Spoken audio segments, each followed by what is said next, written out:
the greatest enemy of the United States, Federal Bureau of Investigation, did not hide in the dense jungles of South America. He did not operate from a heavily fortified cartel compound in Sinaloa. He sat right inside a highly secured office of the Drug Enforcement Administration. He was a sworn federal agent, a man entrusted with the highest level of classified clearance. But behind the badge and the patriotic facade was a mastermind who orchestrated one of the most catastrophic betrayals in the history of American law enforcement. He did not just leak sensitive intelligence. He actively weaponized a multi-billion-dollar drug cartel, transforming them into an invisible paramilitary force, capable of neutralizing any threat. How does a single man, operating at the absolute pinnacle of federal law enforcement, manipulate the two most powerful intelligence agencies on the planet for an entire decade? How did he systematically blind the FBI while building an untouchable empire for the most ruthless drug lords in the world? And most importantly, how did he force the United States government to legally wash millions of dollars in cartel blood money? The answers lie deep within a highly classified dossier that the government fought desperately to keep buried. Welcome to the dark reality of Shadow Dossier. For decades, the war on drugs has been a bloody, relentless, and unforgiving meat grinder. Billions of taxpayer dollars poured into a global crusade to dismantle narco empires. The FBI and the DEA were supposed to be the twin pillars of this crusade, working side by side to crush the cartels. But behind closed doors, a bitter and toxic rivalry poisoned their relationship. The DEA believed they were the true kings of the narcotics battlefield, viewing the FBI as arrogant trespassers. The FBI, on the other hand, saw the DEA as reckless cowboys lacking tactical finesse. This deeply entrenched interagency hatred was a known flaw in the system. But no one ever imagined that a single DEA agent would exploit this exact flaw to orchestrate the ultimate sabotage. In the late 1990s and early 2000s, the FBI launched a series of massive, multi-million-dollar sting operations aimed at the heart of the South American cartels. They had satellite tracking, wiretaps, and a network of highly placed informants. It was an airtight strategy. Or so they thought. Every time the FBI tactical teams breached a target location, they found nothing but empty rooms and cold coffee. High-value targets vanished into thin air just minutes before the strike. Millions of dollars in illicit cash were moved out the back door, while federal agents were busy breaking down the front. The precision of these escapes was terrifying. It was not luck. It was not a coincidence. The cartel had a ghost in the machine. The FBI leadership quickly realized they were dealing with a catastrophic intelligence leak. But they were looking in all the wrong places. They hunted for hackers penetrating their mainframes. They interrogated their own tactical teams. They aggressively vetted their confidential informants. And yet, the invisible shield protecting the cartel remained perfectly intact. The truth was far more insidious. The mole was not breaking into the FBI database. He was walking right through the front door, operating under the guise of an elite DEA operative. This shadow broker used his top-secret security clearance to access interagency task force briefings. He sat at the very same tables where the FBI planned their raids. He drank coffee with the agents he was about to betray. He memorized operational timelines, tactical maps, and informant identities. And then he walked out and picked up a secure line to the underworld. But he did not just pass along information. He weaponized the bureaucracy of the United States, government against itself. Using the DEA's immense jurisdictional power, he actively sabotaged FBI investigations under the pretext of protecting his own agency's undercover operations.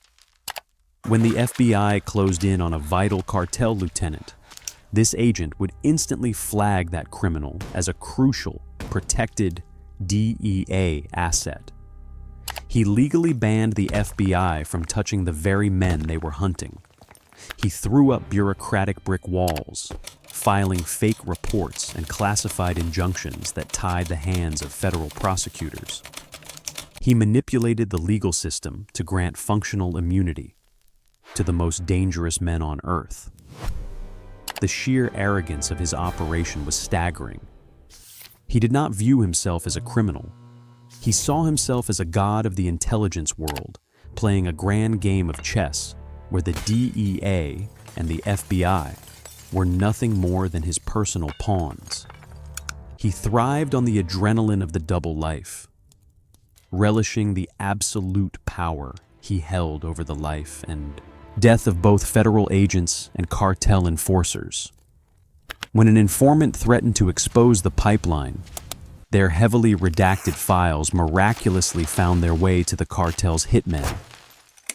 The bodies of those brave enough to speak out began turning up in the streets, silenced before they could ever reach an FBI safe house.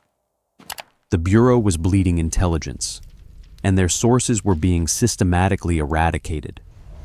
And still, the shadow broker remained entirely invisible, hiding behind a badge that shielded him from any suspicion. As the bodies piled up, the FBI fell into a state of severe paranoia. Agents stopped trusting each other. Interagency communication completely broke down. The shadow broker had successfully paralyzed the American justice system by turning its own defenders against one another. He watched the chaos unfold from his secure desk, completely untouched by the carnage he had unleashed. But simple survival was never going to be enough for a man of his staggering ambition. Supplying information was only the beginning of his dark contract. The cartel was paying him millions, but they demanded more than just an early warning system. They wanted dominance. They wanted absolute supremacy over their rivals and the law. And this rogue agent was uniquely positioned to give them exactly what they desired. He realized that the true currency of the modern underworld was not just cocaine or cash. It was technology. It was militarized capability. And so the shadow broker evolved. He transitioned from being a mere informant to becoming the cartel's chief procurement officer for military-grade hardware. He was about to give the deadliest criminals on Earth the exact same tools used by the United States military. And the FBI was completely unprepared for the bloodbath that was about to follow. But the most terrifying aspect of his evolution was not the weapons. It was how he managed the astronomical fortune he was amassing. He was about to build a financial laundering machine so brilliant, so twisted, that it would force the American taxpayer to unknowingly fund the cartel's private army. The transition from a corrupt informant to a shadow quartermaster was a calculated evolution. The sheer scale of his treason was unprecedented in the history of American intelligence. He did not accept his massive payouts in briefcases of dirty cash passed under a table in some dark alley. That was far too amateurish for a man of his intellect and position. The cartel compensated him by funding an invisible supply chain of geopolitical proportions. Working under the completely legitimate cover of outfitting DEA undercover task forces and building secure communication networks for federal agents in foreign territories. The shadow broker began siphoning top-tier government technology directly into the bleeding hands of the cartel. He officially became the ultimate procurement officer for a transnational criminal army. He smuggled out state-of-the-art surveillance software, This was the exact same digital architecture originally designed by the National Security Agency to track global terrorists across the Middle East. He provided the drug lords with military-grade encryption devices. This catastrophic transfer of technology ensured that no local police force, no border patrol unit, and no federal wiretap could ever listen in on their logistical operations. But the betrayal did not stop at digital espionage and signal intelligence. He facilitated the massive transfer of heavy weaponry through black market channels he was supposed to be shutting down. Night vision goggles, thermal imaging drones, high-powered armor-piercing ammunition, advanced body armor. He was outfitting the cartel assassins with the exact same tactical gear used by the elite hostage rescue teams of the FBI. The narco-traffickers were no longer just a disorganized gang of street thugs firing blindly into the night. Because of one single DEA agent, they had rapidly evolved into a highly disciplined, technologically supreme paramilitary organization, capable of waging actual warfare against the United States government. The terrifying reality of this artificial upgrade became brutally apparent during a fateful night raid that would forever haunt the Bureau. The FBI had finally tracked a massive, multi-ton shipment of narcotics and a remarkably high-ranking cartel lieutenant to an isolated, heavily fortified warehouse complex right on the border. The interdiction operation was planned with absolute surgical precision. Dozens of tactical teams mobilized in total silence under the cover of a moonless night. Expert snipers took their elevated positions, dialing in their scopes on all possible exit routes. The breach was supposed to be swift, overwhelming, and completely absolute.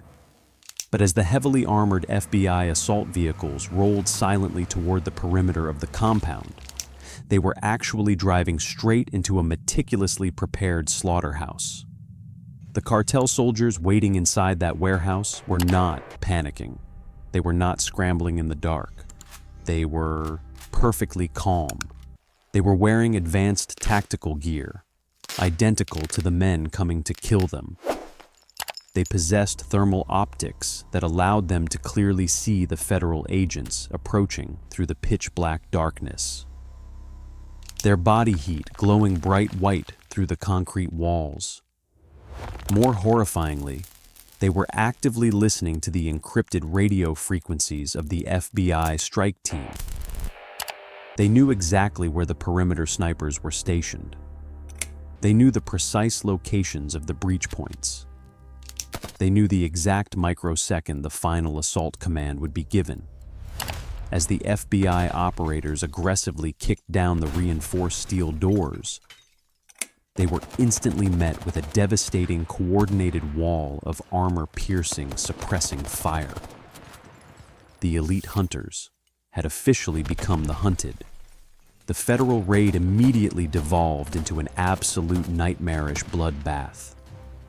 Veteran agents were hopelessly pinned down, fighting desperately for their lives against an enemy that anticipated their every single tactical maneuver. The precision of the cartel defense was highly unnatural.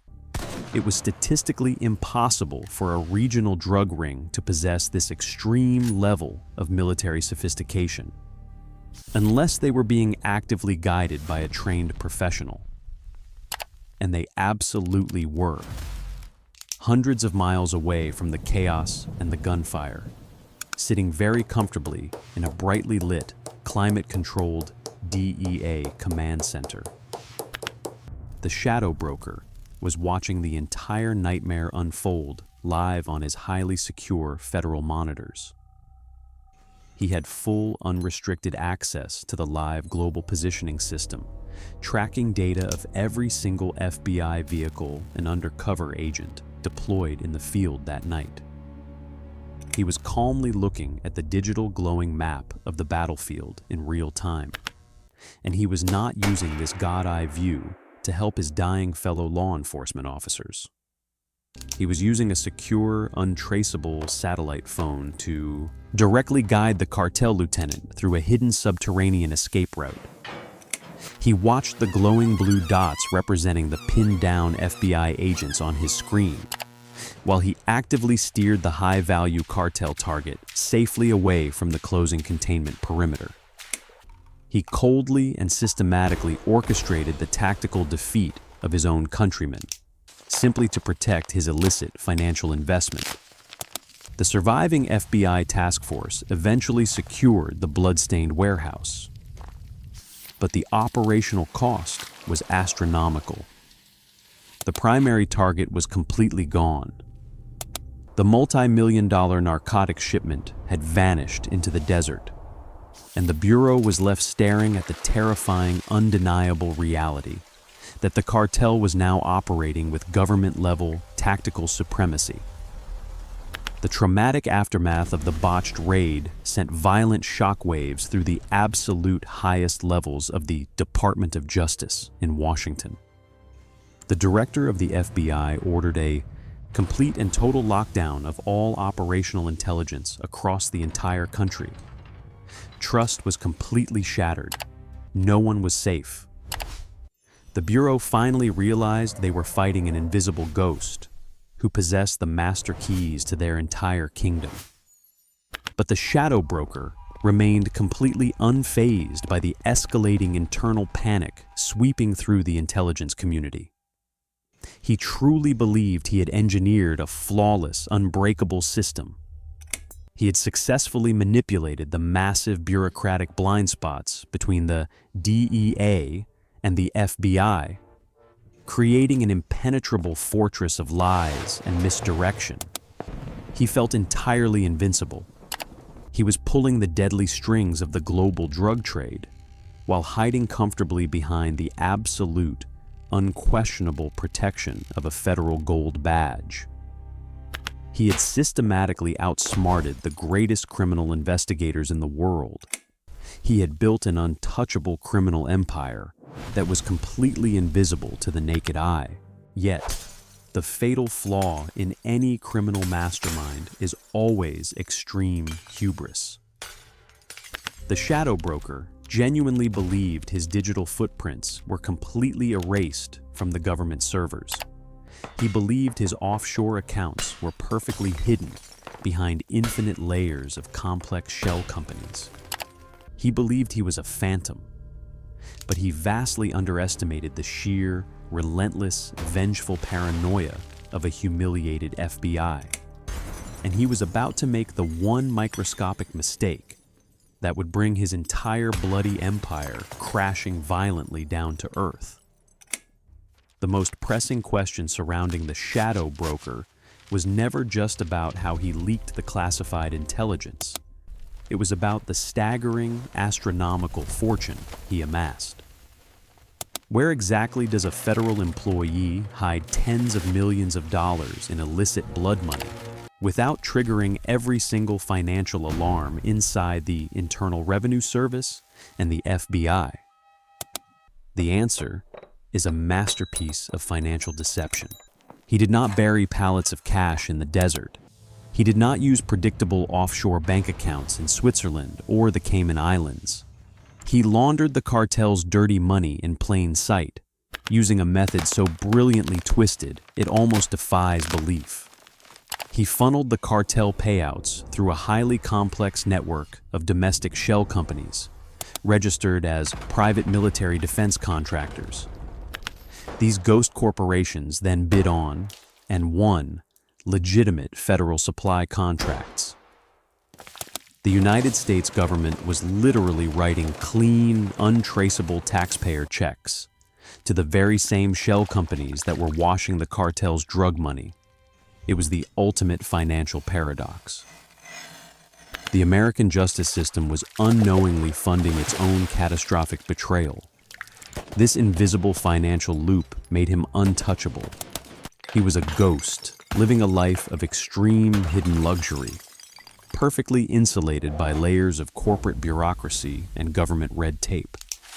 But ghosts do not leave digital footprints, and the shadow broker despite his absolute genius, was fundamentally tethered to the very digital infrastructure he was exploiting. The catastrophic downfall of his entire criminal empire did not begin with a bloody shootout on the streets of a border town. It did not start with a cartel informant flipping under the intense pressure of a federal interrogation.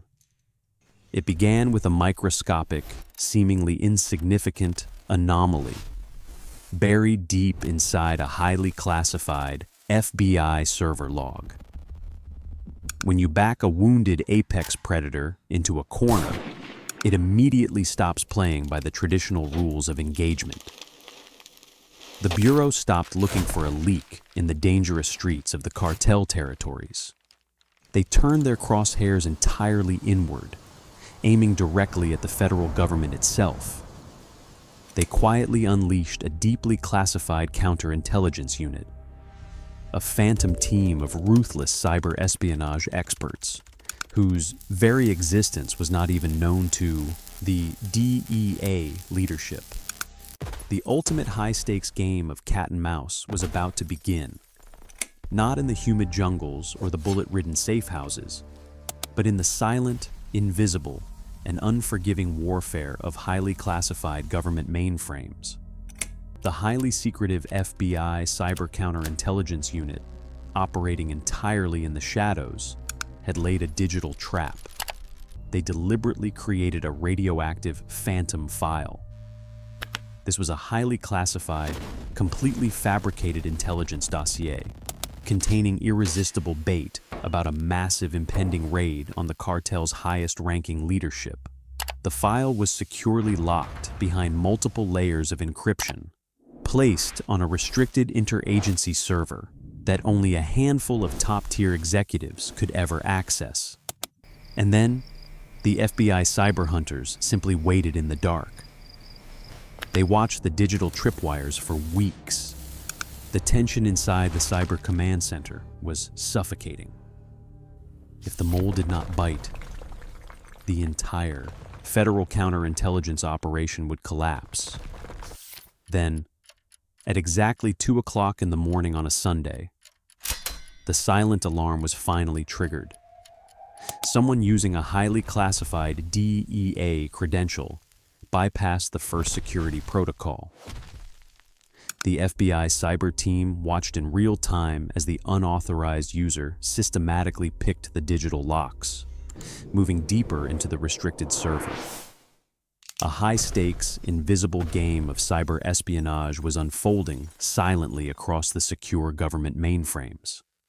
The intruder believed he was cloaked behind an untraceable virtual private network. But the FBI had secretly engineered the phantom file to act as a digital homing beacon. The exact second the shadow broker downloaded the heavily encrypted document, a microscopic, deeply embedded tracking algorithm silently attached itself to his digital signature. The hunter had finally become the hunted. The FBI did not instantly kick down his door. They patiently tracked the digital beacon as it bounced across multiple encrypted servers worldwide, tracing it all the way back to a very specific, highly secure DEA field office computer. The undeniable, terrifying truth was instantly verified. The cartel's greatest asset was not a faceless hacker. It was a decorated federal agent, sitting at a government desk. The final takedown of the shadow broker was not a cinematic explosive raid. It was chillingly quiet. A specialized team of heavily armed FBI internal affairs agents calmly walked into the DEA headquarters. They bypassed the heavily guarded lobby, stepped into the elevator, and walked directly to his cubicle. Before he could even reach for his service weapon or press a single delete key on his keyboard, federal handcuffs were securely locked around his wrists. The untouchable ghost had been permanently grounded by the very same digital surveillance state he had so brilliantly weaponized. The arrest of the shadow broker sent apocalyptic shockwaves through the entire global intelligence community, It fundamentally shattered the deeply held illusion of absolute federal security. If a single highly cleared individual could manipulate the DEA and the FBI into a blind, bloody war against each other for an entire decade, then the most terrifying threat to national security does not come from foreign adversaries or heavily armed drug cartels. The most dangerous loophole in the entire global defense infrastructure is, and always will be, the infinite, unquenchable depth of human greed. It forces us to ask a deeply unsettling question. If this happened once, right under the noses of the greatest investigators on the planet, then who is truly manipulating the system right now? Who is sitting in the dark, holding the strings of power, watching us fight a war that is already lost? To uncover more highly classified secrets and shocking government cover-ups, you must subscribe to Shadow Dossier right now. Do not miss our next explosive investigation, because the truth they are hiding is far more terrifying than the lies you have been told.